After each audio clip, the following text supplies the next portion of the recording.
24,287 का फिलहाल मार्केट चल रहा है एंड 330 का उसने फिलहाल निफ्टी ने हाई बनाया हुआ है। यहाँ पे बस खाली मुझे डर इसी बात का है कि देखिए डाउन साइड तो खत्म है, वो तो मैं आपको गारंटी के साथ बोल रहा हूँ। लेकिन ये जो गैप है, ये फिल होगा कि नहीं होगा वो एक सवाल है। क्योंकि अगर आप पहले पिछले दिनों के या पिछले सालों के अगर कुछ लेवल्स देखो, तो 20,000 के लेवल पर भी एक गैप है, 16,000 के लेवल पर भी गैप है जो आज तक फिल नहीं हुए। ठीक है। तो अब ये क्योंकि एक न्यूज बेस्ड रैली, एक न्यूज बेस्ड अपसाइड है, और ये भी है कि अगर आज ये ग्रीन में क्लोज हो गया, ये जो कैंडल फिलहाल ग्रीन में बनी हुई है स्पिनिंग टॉप, ये अगर ग्रीन में ही क्लोज करता है तो ये ब्रेकआउट आज माना माना जाएगा। ठीक है। दूसरी बात यह है कि फिर जो हमें कल जो है, कल भी हमें इसी लेवल के आसपास या इसके ऊपर ही जो है क्लोज चाहिए, ये वाली लाइन के ऊपर, ये वाली जो ब्लैक लाइन है उसके ऊपर। अब 950, 23,950 से लेके 900 ये लेवल की पॉसिबिलिटी रहेगी। ठीक है, प्रोवाइडेड हम 24,770 के ऊपर क्लोज ना करें। वैसे तो मुझे लगता है कि आज ही हम 414 के ऊपर भी निकल सकते हैं, 450 के आसपास आज ही निकल सकते हैं। इसके ऊपर अगर क्लोज आ जाता है 24,415 या 414 का लेवल, मैंने आपको सुबह में कुछ कहा था। तो अब क्योंकि ये मार्केट जो है इतना गैप अप से ओपन हुआ है, तो ऑब्वियसली ये आधा दिन तो मतलब कंसोलिडेशन में ही टाइम पास करेगा। यहाँ पर निफ्टी, बैंक निफ्टी यही लेवल पे फिलहाल कंसोलिडेट करेंगे, लेकिन जो स्टॉक्स है वो फिलहाल मूवमेंट में देंगे। जैसे कि रिलायंस हुआ 1,300 अभी फिलहाल हो चुका है। बजाज फाइनेंस भी जो है 6850, 6863 तक उसने हाई बनाई है। तो इन सारे स्टॉक्स में जो है अभी भी जो है जगह बहुत है ऊपर जाने के लिए, और ये जाएंगे भी। लेकिन बस तकलीफ ये है कि मुझे ये गैप का थोड़ा सा ये लग रहा है। तो बस एक पॉसिबिलिटी रखिएगा, ये नीचे नहीं आएगा। ठीक है, लेकिन ये गैप फिल करने अगर आया तो पॉसिबल है कि 950 तक आवे। आज नहीं, मे बी कुछ दिनों में या जो भी है। हाँ, लेकिन अगर इसने 414 के ऊपर या 770 के ऊपर अगर क्लोज देना शुरू कर दिया, तब ये मुझे नहीं लगता कि गैप इतना जल्दी फिल होगा। ठीक है, आज और कल देखना होगा। अगर इसको गैप फिल करना होगा तो ये आज या कल में ही करेगा, नहीं तो फिर ये गैप फिल नहीं होगा। मतलब होगा बाद में, इन फ्यूचर कभी भी होगा तो होगा, लेकिन फिलहाल अब क्योंकि डाउ डाउ फ्यूचर्स भी जो है, आप देखिए अभी भी Dow futures it is around 44,550, 540, 550। ठीक है।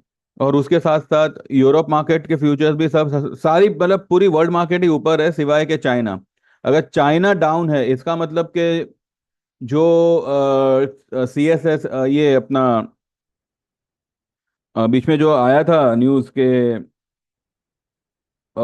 स्टिम्यूल्स की वजह से जो FIIs की इंडिया में सेलिंग थी और चाइना जो फंड जा रहा था, अब क्योंकि इंडियन मार्केट ऊपर है, चाइनीज मार्केट डाउन है, तो ये पॉसिबिलिटी है कि मतलब वहां से फंड निकल के हमारे मार्केट में ये करे।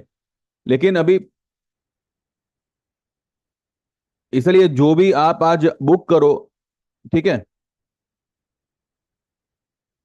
कोशिश ये करिएगा कि आज का आज ही जो है कोई पोजीशन ना बनाओ। हाँ, अगर आप रोल ओवर कर रहे हो तो अलग बात है। आप यहां तक अगर आवे भी तो कोई फर्क ना पड़े तो अलग बात है।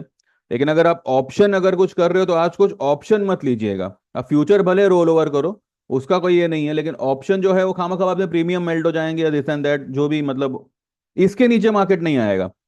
23,950 के नीचे या 900 के नीचे अब मार्केट क्लोज नहीं देगा, इतना तो मैं कंफर्म बोलता हूं आपको। बस लेकिन ये जो गैप है वो फिल होता है नहीं होता है, ये एक दो दिन हमें इंतजार करना पड़ेगा। 16 के नीचे फिलहाल इंडिया विक्स है। इंडिया विक्स भी जो है अब अपनी डाउन ट्रेंड जर्नी यहाँ से फिर से शुरू करेगा। मैंने आपको PVR लेने कहा था, 1488 हो चुका है फिलहाल, और ये जो है बहुत जल्द अब 1516 या 1518 का लेवल जो है क्रॉस करेगा। और ये है ऊपर ही है। यहाँ पे अगर आपको कोई स्टॉप लॉस लगाना है तो कल की कैंडल का स्टॉप लॉस लगाइए, यानी कि 1430 के नीचे की क्लोजिंग।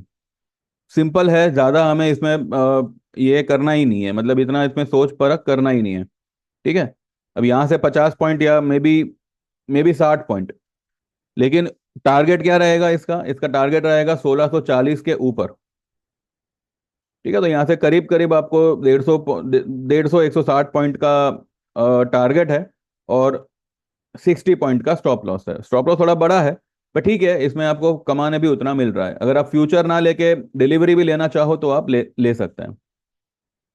इसके अलावा मैंने बीच में जो आपको इंडो बोराक्स लेने के लिए कहा था, उसको एक बार देख देख लेते हैं। इंडो बोराक्स 193 फिलहाल चल रहा है, 194.98 की उसने हाई बनाई है, और अभी फिलहाल यहाँ पे चल रहा है। तो ये इसने जो है यहाँ पे एक फ्लैग पैटर्न जैसा क्रिएट किया है, और अब ये फ्लैग पैटर्न का ब्रेकआउट यहाँ पे दिया हुआ है। अगर आप बॉडी टू बॉडी देखें, ठीक है, ये जो वीक बनी है इसको छोड़ दो, लेकिन बॉडी टू बॉडी देखो तो ये फ्लैग पैटर्न का यहाँ पे ब्रेकआउट आया हुआ है। ये जो क्लोजिंग है, ये क्लोजिंग क्या है? 191.50 के ऊपर अगर इंडो बोराक्स आज क्लोज दे देता है, तो ये कल परसों में ही जो है मे बी 220 225 तक निकल सकता है। तो बस अभी यही देखते हैं कि मार्केट इसी लेवल पे, मतलब नीचे में 24,200 और ऊपर में 24,300, यही 100 पॉइंट के रेंज में पूरा दिन टाइम पास करेगा, या कुछ ऊपर निकलेगा, या फिर ये गैप फिल करता है, या क्या नहीं वो देखना होगा। लेकिन मेन मेन जो मतलब ये होगा अपना, क्या कहते हैं, इशारा होगा, वो ये होगा कि आज की कैंडल जो है वो ग्रीन बने। अगर ये ग्रीन बन बन जाती है विथ बॉडी, तो शायद कल भी जो है मार्केट ऊपर ही रहे। ये गैप बाद में फिल होने में थोड़ा टाइम लेगा। ठीक है, तो बस इतना ही है फिलहाल। बाकी तो सारे स्टॉक्स अभी नीचे ही हो रखे हैं। आईटी थोड़ा सा प्रेशर में है आज, लेकिन बैंक निफ्टी अच्छा खासा संभालेगा, उसमें कोई प्रॉब्लम नहीं है। अब आईटी भागा भी है वो हिसाब से, तो ठीक है, थोड़ा प्रॉफिट बुकिंग इधर बनता है इसका, लेकिन ये भी बाद में ये भी पिकअप लेगा। दिन दिन रहते ये भी पिकअप ले लेगा। ठीक है,